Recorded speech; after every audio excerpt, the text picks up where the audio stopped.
concernant. أعوذ بالله من الشيطان الرجيم. بسم الله الرحمن الرحيم.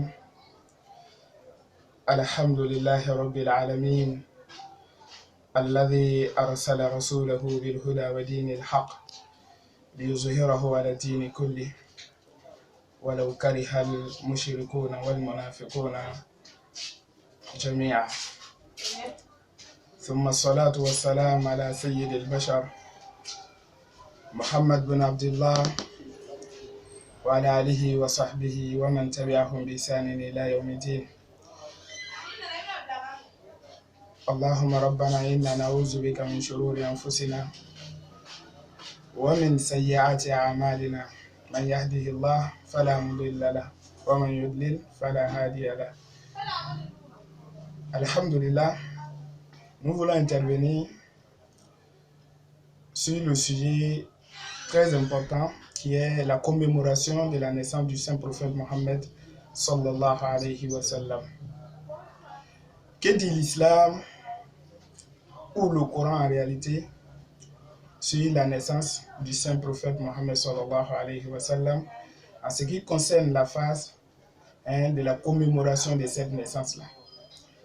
Alhamdulillah, le Coran n'en a rien dit de tout ça.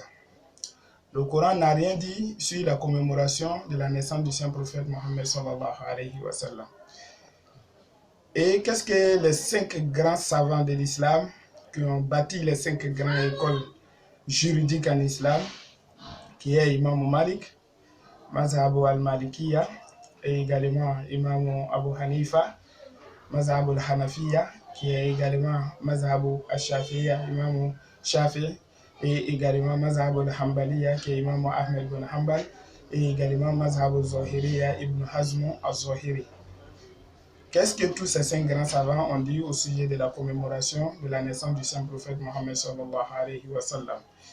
Également tout le parcours que nous avons fait selon l'histoire, également les livres juridiques que nous avons feuilletés, nous n'avons pas vu les dits de ces 5 grands savants de l'islam sur la commémoration de la naissance du saint prophète Mohammed sallallahu alayhi wa sallam. Et pourquoi cela? Tout simplement parce que la commémoration de la naissance du saint prophète Mohammed sallallahu alayhi wa sallam a débuté au début de l'an 401 de l'ère Hijra. C'est-à-dire qu'après le passage de tous ces grands savants-là, c'est là que, comme on dirait, la naissance du saint prophète Mohammed sallallahu alayhi wa sallam, sa commémoration a débuté maintenant. Et que dit le prophète Mohammed sallallahu alayhi wa sallam au sujet de lui-même, sa propre naissance? Le prophète Mohammed sallallahu alayhi wa sallam, selon la chaîne de transmission authentique que nous avons reçue, il a été dit, relaté dans les hadiths, que le prophète Mohammed sallallahu alayhi wa sallam, il jeûnait chaque lundi. Et les compagnons lui ont posé la question: Mohammed sallallahu alayhi wa sallam, ô prophète de Dieu, pourquoi est-ce que tu jeûnes le lundi? Il dit: ce jour-là, je suis né, donc je jeûne pour remercier Allah subhanahu wa ta'ala. Donc voici ce que le prophète Mohammed sallallahu alayhi wa sallam a fait en ce qui concerne sa naissance, Inch'Allah. Il n'a pas commémoré sa naissance de cette manière dont nous sommes en train de commémorer aujourd'hui dans le monde entier, pour chercher à exprimer quoi? L'amour réel du prophète Mohammed sallallahu alayhi wa sallam. En vérité, comment manifester maintenant l'amour du prophète Mohammed sallallahu alayhi wa sallam? L'amour du prophète Mohammed sallallahu alayhi wa sallam, on manifeste son amour tout en cherchant à le suivre pas à pas.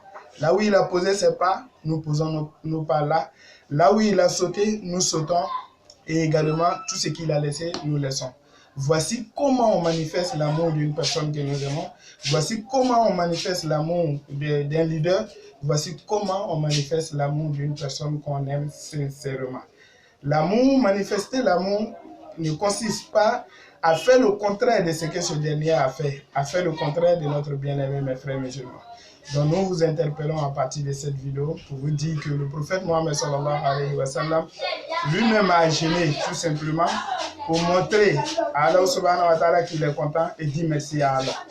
Donc quiconque parmi nous musulmans pense qu'il aime le prophète Mohammed sallallahu alayhi wa sallam et pense qu'il est content pour la naissance du prophète Mohammed sallallahu alayhi wa sallam, il n'a rien d'autre à faire de plus que de jeûner les lundis. Si tu as un problème de maladie que tu ne peux pas jeûner les lundis, au moins il faut offrir la rupture aux Genève, mes frères musulmans et mes soeurs en islam. Donc voici comment manifester l'amour du saint prophète Mohammed sallallahu alayhi wa sallam. Parce qu'Allah subhanahu wa ta'ala a dit dans le Saint Coran, il dit Qul in kuntum tuhibbuna Allah fattabi'uni yuhibbukum Allah. Allah subhanahu wa ta'ala dit, il dit Mohammed, si vous aimez Allah, suivez donc moi Mohammed et également Allah subhanahu wa ta'ala va vous aimer. Et Allah subhanahu wa ta'ala dit dans un autre passage, il dit laqad kana fi rasulillahi uswatun hasana liman kana yarjullaha wal yawmal akhir. Il dit il se trouve en ce messager un excellent modèle à suivre pour quiconque espère faire quoi? Espère retrouver Allah subhanahu wa ta'ala satisfait de lui, content de lui. Donc si nous voulons en réalité les mérites en ce qui concerne la naissance du saint prophète Mohammed sallallahu alayhi wa sallam, on n'a rien à faire que de suivre Mohammed. Qu'est-ce qu'il a fait? Selon les hadiths authentiques que nous avons vus, il a jeûné simplement chaque lundi et également il s'est limité là. Donc, nous invitons tous les frères musulmans partout dans le monde de pouvoir au moins faire vivre la sunna du prophète Mohammed sallallahu alayhi wa sallam au lieu de laisser la sunna du prophète et faire vivre le désir de leur cœur. C'est pourquoi nous avons dit lors de notre, comment on dirait, quand nous voulons rentrer dans le sujet, nous avons dit qu'Allah subhanahu wa ta'ala nous épargne du désir de l'âme. En réalité, nous sommes en train de satisfaire notre âme au lieu de chercher à satisfaire Allah et de satisfaire le prophète Mohammed sallallahu alayhi wa sallam. Donc le désir de l'âme est la chose la plus fatale, est l'ennemi juré de l'être humain et du musulman. Donc c'est notre âme qu'on doit chercher davantage à lutter contre et également à l'amener à la raison pour qu'il puisse se soumettre à la sunna du saint prophète Mohammed sallallahu alayhi wa sallam.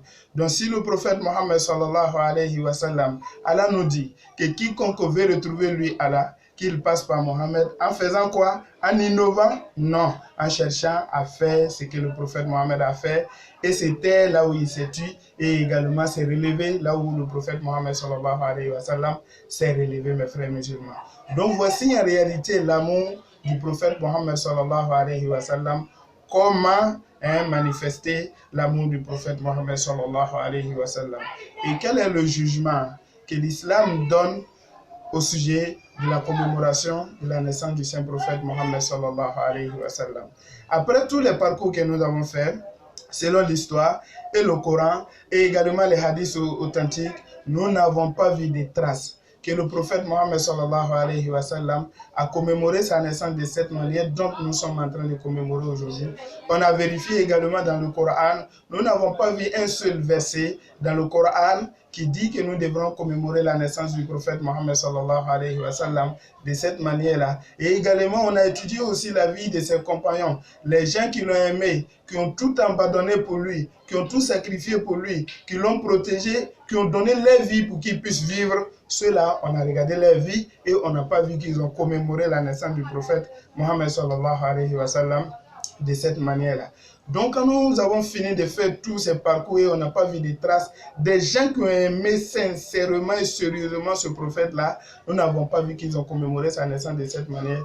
Donc, alors, nous nous rappelons d'un dit, de l'un des dits du prophète Mohammed sallallahu alayhi wa sallam, où il dit Man ahdatha fi amrina hada ma laysa minhu fa huwa raddun. Le prophète a dit, comme lui il parle avec Allah subhanahu wa ta'ala, Allah a dit Wa ma yamtiqu anil hawa in huwa illa wahyun yuha. Il a dit il parle pas comme ça parce qu'il veut parler. Il parle pas parce qu'il est inspiré, mais tout simplement il parle sur les ordres d'Allah subhanahu wa ta'ala. Il dit quiconque introduit quelque chose dans notre religion là qui ne fait pas partie de la religion, alors qu'Allah subhanahu wa ta'ala lui retourne son œuvre. C'est-à-dire que ton argent que tu vas mettre dans ce mawlud, dans la commémoration de la naissance du prophète Mohammed sallallahu alayhi wa sallam, tu n'auras pas de mérite dedans. Si tu dois avoir quelque chose dedans, c'est du péché, mon frère et ma soeur en islam. Donc c'est ainsi que nous finissons par conclure que le jugement que l'islam donne à la commémoration de la naissance du prophète Mohammed sallallahu alayhi wa sallam et que ça fait partie des actes innovés dans l'adoration, dans la religion. Donc quand nous parlons de l'innovation religieuse, il y a certaines personnes qui disent non, Est-ce que le prophète priait sur tapis? Est-ce qu'il avait des micros, qu'il parlait dedans? Nous disons non. Tout ça ne fait pas partie de l'adoration directe, ce qu'on appelle en charia al-ibadat al-mahda. Et également, la commémoration de la naissance du saint prophète Mohammed sallallahu alayhi wa sallam fait partie des actes d'adoration selon ceux qui sont en train de faire, tout en cherchant à espérer quoi? À espérer la grâce et également l'amour d'Allah subhanahu wa ta'ala en retour et les récompenses, incha'Allah. Donc de ce fait, le jugement que l'islam donne à la commémoration de la naissance du saint prophète Mohammed sallallahu alayhi wa sallam, de la manière dont les prétendants musulmans le font aujourd'hui, nous disons que ça fait partie des actes innovés, l'innovation religieuse, incha'Allah. Et le prophète Mohammed sallallahu alayhi wa sallam nous a dit tout au long de son existence de ne jamais apporter quelque chose à cette religion. Tout ce qu'il nous apporte, nous prenons, et tout ce qu'il ne nous a pas apporté, nous voyons ça et également nous nous en débarrassons. Donc, chers frères et sœurs en islam, nous vous invitons, Inch'Allah, à faire vivre la sunna du saint prophète Mohammed sallallahu alayhi wa sallam. Si on veut faire quelque chose en ce qui concerne sa naissance, c'est d'ailleurs de faire vivre le jeûne de chaque lundi. Mettre ça en valeur, inviter les gens à faire ça, et également invoquer le saint prophète Mohammed sallallahu alayhi wa sallam, faire la salat sur lui. Allahumma salli ala Muhammad wa ala ali Muhammad wa sallim. Faisons ça couramment et également respectons sa sunna et également faisons les publicités de l'islam et de la sunna du prophète Mohammed sallallahu alayhi wa sallam. C'est de cette manière-là qu'il sera satisfait de nous et également qu'Allah subhanahu wa ta'ala aussi sera satisfait de nous. Donc je prie Allah subhanahu wa ta'ala qu'il nous protège et qu'il nous guide davantage sur le droit chemin, qu'Allah subhanahu wa ta'ala nous fortifie et qu'il nous oriente davantage sur le droit chemin et également la vérité, qu'Allah subhanahu wa ta'ala nous montre la vérité et qu'il nous facilite aussi de pouvoir suivre la vérité. Parce que parfois on dit quelque chose, tu sais que c'est la vérité, mais pour suivre maintenant, il y a aussi un problème. Donc Allah nous facilite cela et également qu'Allah subhanahu wa ta'ala ait pitié de tous nos disparus. Qu'Allah subhanahu wa ta'ala donne la force à tous les musulmans qui veulent faire vivre réellement à temps réel la sunna du prophète Mohammed sallallahu alayhi wa sallam, les moyens et également la force physique et la connaissance d'ailleurs pour pouvoir faire ce travail-là, Inch'Allah. Qu'Allah subhanahu wa ta'ala nous protège et qu'il nous accorde la paix dans le monde entier et également la sécurité également. Qu'Allah subhanahu wa ta'ala nous facilite la subsistance, qui nous donne à nous tous une bonne fin, qu'Allah nous guide tous vers le droit chemin. Wassalamu alaikum wa rahmatullahi wa barakatuh.